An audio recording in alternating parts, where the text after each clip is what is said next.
সুপ্রিয় দর্শক, সবাইকে আসসালামু আলাইকুম। রেসালাতের পক্ষ থেকে জানাচ্ছি স্বাগত।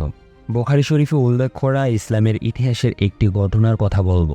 বনী ইসরাঈলের যুগে ঘটে যাওয়া পাহাড়ের গুহার মধ্যে আটকে পড়ে আল্লাহর সাহায্যে উদ্ধার পাওয়া 3 ব্যক্তির ঘটনা নিয়ে আজকে আমাদের এই আয়োজন।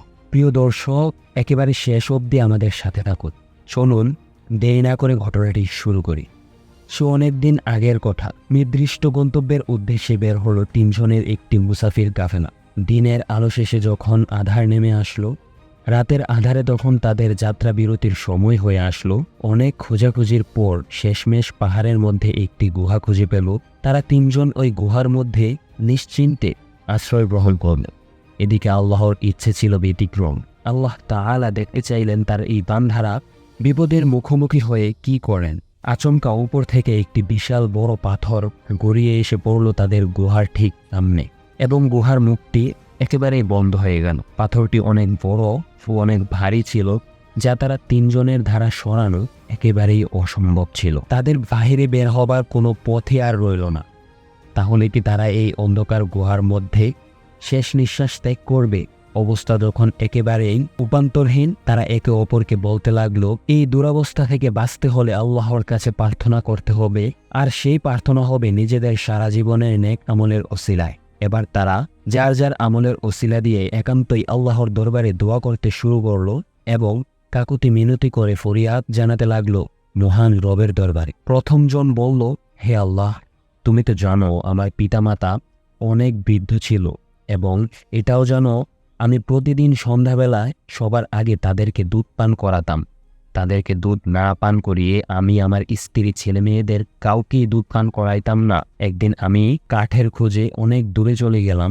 বাড়িতে এসে সন্ধ্যায় দুধ দহন করে পিতামাতার কাছে উপস্থিত হয়ে দেখলাম তারা ঘুমিয়ে পড়েছেন। আমি তাদের ঘুম ভাঙাতে চাচ্ছিলাম না, এবং তাদেরকে দুধ পান না করিয়ে আমার স্ত্রী সন্তানদেরকেও দুধ পান করাতে চাচ্ছিলাম না। তাই আমি দুধের বাটি হাতে নিয়ে তাদের ঘুম ভাঙার অপেক্ষায় রইলাম। এদিকে বাচ্চারা ক্ষুধার জ্বালায় কান্নাকাটি শুরু করে দিল। এভাবেই ফজর হয়ে গেল এবং তারা ঘুম থেকে উঠলো এবং দুধ পান করলো। হে আল্লাহ, যদি আমি ওই কাজটুকু তোমার সন্তুষ্টি লাভের জন্য করে থাকি, তাহলে যে পাথরের কারণে আমরা এই গুহার মধ্যে বন্দী হয়ে আছি, ওই পাথরটি তুমি সরিয়ে দাও। তার দোয়া আল্লাহর দরবারে কবুল হলো। আল্লাহর মর্জি হলো, পাথরটি গুহার সামনে থেকে একটু সরে গেল। আর দ্বিতীয় ব্যক্তি বলল, হে আল্লাহ, আমার একটি চাচাতো বোন ছিল যে দেখতে অনেক সুন্দরী ছিল।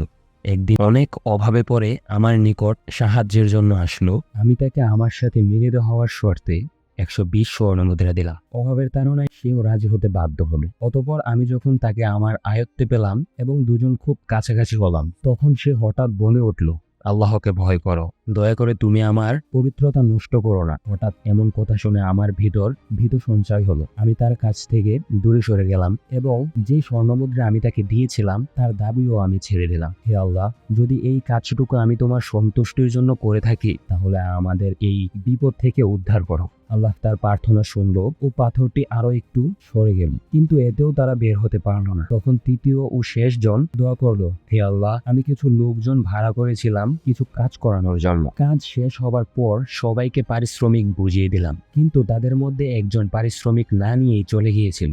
আমি তার পারিশ্রমিকের অংশ আমার ব্যবসায় বিনিয়োগ করলাম। কিছুদিন পর ওই ব্যবসা থেকে অনেক সম্পদ জমে গেল। অতঃপর একদিন ওই ব্যক্তিটি এসে আমাকে বলল, হে আল্লাহর বান্দা, তুমি আমার পারিশ্রমিক দাওনি, আমার পারিশ্রমিকটি আমাকে দাও। তখন আমি তাকে বললাম, এই যে সব উট ছাগল যা তুমি দেখছো, এই সব কিছুই তোমার সেই পারিশ্রমিকের ফল। সে আমাকে বলল, হে আল্লাহর বান্দা, তুমি কি আমার সাথে ঠাট্টা করছো? আমি তাকে বললাম, আমি তোমার সাথে ঠাট্টা করছি না, এই সব কিছু আসলেই তোমার। তখন সে সব কিছু নিয়ে চলে গেল। হে আল্লাহ, যদি আমি ওই ত্যাগটুকু তোমার সন্তুষ্টি লাভের জন্য করে থাকি, তাহলে এই বিপদ থেকে আমাদেরকে রক্ষা করো। এবার তাদের উপর আল্লাহর রহমত নাজিল হলো এবং সম্পূর্ণ পাথরটি গুহার মুখ থেকে সরে গেল এবং গুহাটি উন্মুক্ত হয়ে গেল। তারা আল্লাহর প্রতি কৃতজ্ঞ চিত্রে গুহা থেকে বেরিয়ে আসলো এবং পুনরায় পথ চলতে শুরু করলো। তো এই ছিল গুহার মধ্যে আটকে পড়া 3 যুবকের কাহিনী। ভিডিওটি যদি ভালো লেগে থাকে তাহলে ভিডিওতে একটি লাইক দিয়ে চ্যানেলটি সাবস্ক্রাইব করে আমাদের পাশে থাকবেন।